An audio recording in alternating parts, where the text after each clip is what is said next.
when you were doing the CBA in 2011, it was right after the economy turned. Right. And the owners were like, oh, this is, this league's going out of control. Like, meanwhile, they were all making a profit anyway, and the teams were increasing in value. How did they get away with that? Well, because I think fans and not you, obviously, but a number of journalists are content with repeating the frame.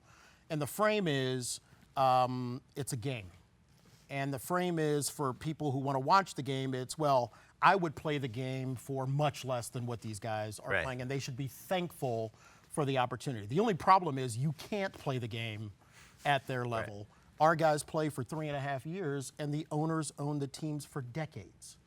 So when you explain, and they were rich to begin with. They're loaded to begin with, and so these are some of the same people who obviously, are born into the league. They inherit the team, but walk around as if they invented football. Well, no. Our guys are the people who get their fingers broken, their heads concussed, their knees shattered. They play for a short period of time. The injury rate's 100%, and that's the frame.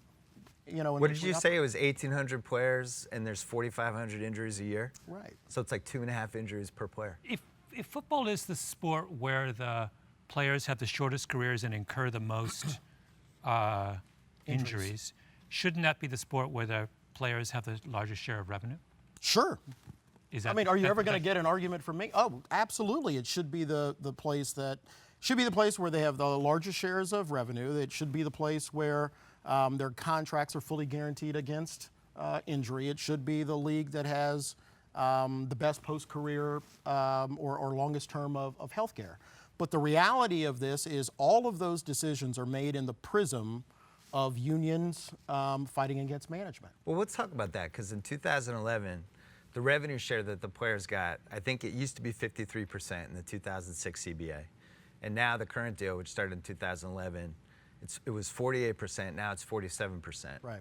At the same time, you have all this digital money, you have all this streaming stuff coming in, and the owners are making more money than they've ever made before. And I think the best way to look at it is just to look at the Packers. The Packers are the only ones that have their books open.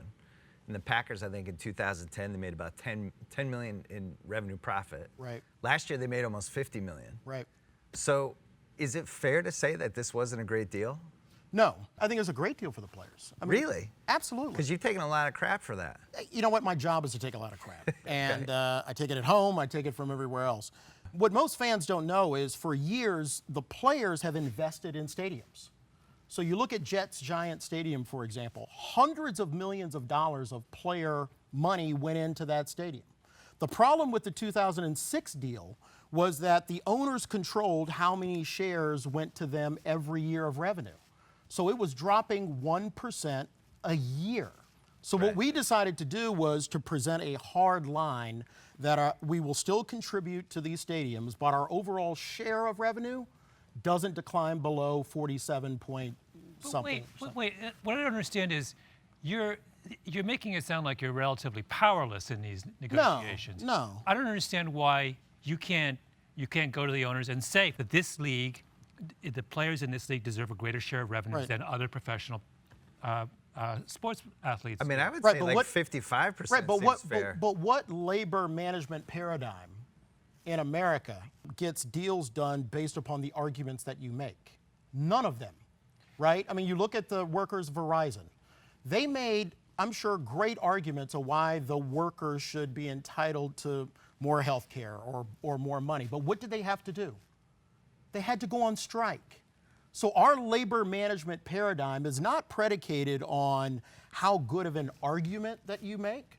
In America, workers get benefits when workers are willing to either go on strike or withstand a lockout.